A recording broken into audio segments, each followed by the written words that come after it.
যাদবপুর ইউনিয়নের উদ্ভূত পরিস্থিতি নিয়ে সম্মানিত নেতৃবৃন্দ, আমি শোনার পরপরই এখানে এসেছিলাম।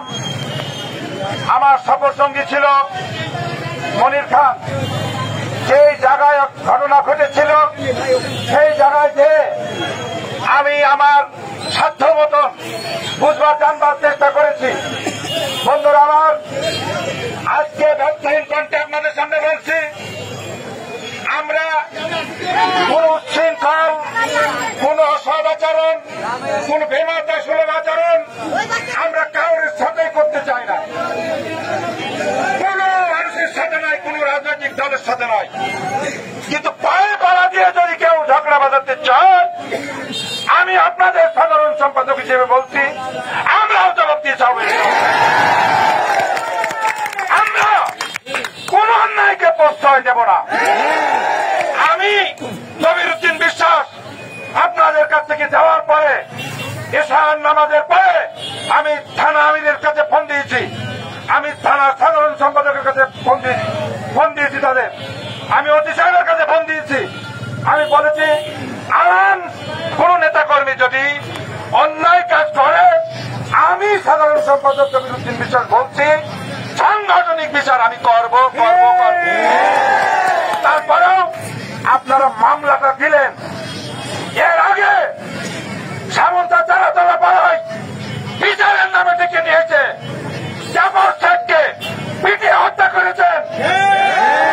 সেই মামলায়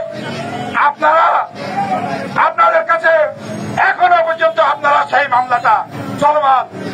আজকে আপনারা কি যে চান মানুষটা বোঝে না।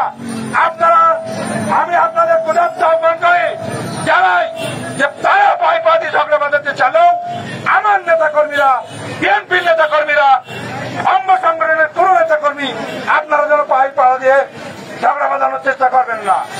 আপনাদের কাছে ক্ষুধার্ত আহ্বান জানাচ্ছি যে এখানে যে ঘটনা ঘটেছে, আপনাদের সাথে মহেশপুর উপজেলা বিএনপি আছে, ছিল, থাকবে ইনশাল্লাহ। আপনাদের সাথে আমাদের রক্ত মিশে গিয়েছে। এই 19 বছরে বহু নির্যাতন আপনারা যাদবপুরের বিএনপির নেতাকর্মীরা সহ্য করেছেন।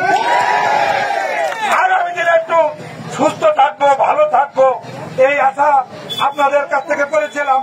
কিন্তু আপনারা প্রতিটা পায়ে পায়ে পাড়া দিয়ে যখন আপনারা আপনাদের মহিলা কর্মীদের পাঠান, আপনারা দয়া করে আরেকটু প্রশিক্ষণ দেবেন যে কত রকম করে কত সিলালি করা যায়।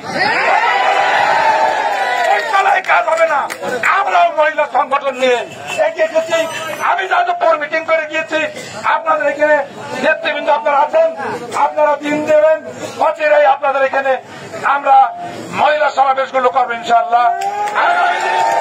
আপনাদের প্রত্যেকের সাথে, প্রত্যেকটা কর্মীর সাথে, প্রত্যেকটা সমর্থকের সাথে আমরা মহেশপুর উপজেলা বিএনপি রক্ত দিয়ে হলেও আপনাদের সাথে থাকবো।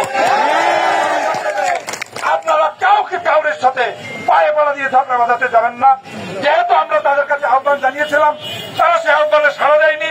ওদের আইনের জবাব আইন দিয়েই হবে ইনশাল্লাহ।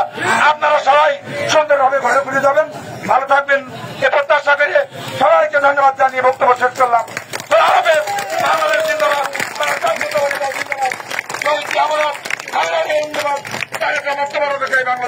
ধন্যবাদ। আজকের মতন এই অনুষ্ঠানের সমাপ্তি ঘোষণা করা হলে আপনারা সবাই বাড়ি চলে যাবেন।